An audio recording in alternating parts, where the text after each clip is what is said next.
अस्सलाम वालेकुम नाज़रीन, मैं हूँ राबील सैयद। आप देख रहे हैं MB न्यूज। गुज़िश्ता दिनों भारत के साहली शहर गोवा में एक दिलचस्प और गैर मामूली वाकया पेश आया। चंद LED बोर्ड्स पर अचानक एक पैगाम नमूदार हुआ जिसने सोशल मीडिया पर हलचल मचा दी। सवाल ये है कि क्या वाकई साइबर हमला था या टेक्निकी गलती, वाकई ही ऐसा था या कुछ और, या इंडिया की नई चाल। और इन सब में पाकिस्तान क्या मौकफ सामने आया, आइए जानते हैं। चांद रातों में गोवा के मशहूर इलाकों बागा और आरपोरा में LED बोर्ड्स पर अचानक पाकिस्तान जिंदाबाद का पैगाम चमका।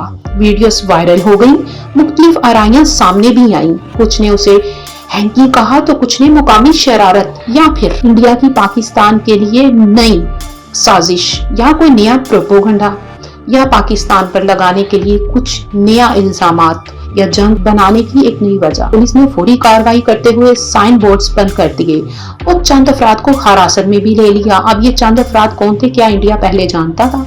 टेक्निकी टाइम्स अब ये जांच रही है कि सिस्टम को रिमोटली एक्सपोज किया गया है या अंदरूनी सेटिंग की गलती थी। पाकिस्तानी माहिरीन ने इस वाक़े पर रद्द-ए-अमल देते हुए कहा है कि साइबर सिक्योरिटी का असल इम्तिहान हमला नहीं, दफा है।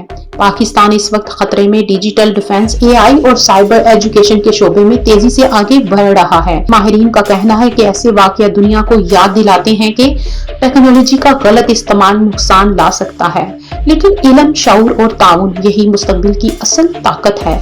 साइबर दुनिया में हर खबर, हर कोड और हर क्लिक एक नया सबक देती है।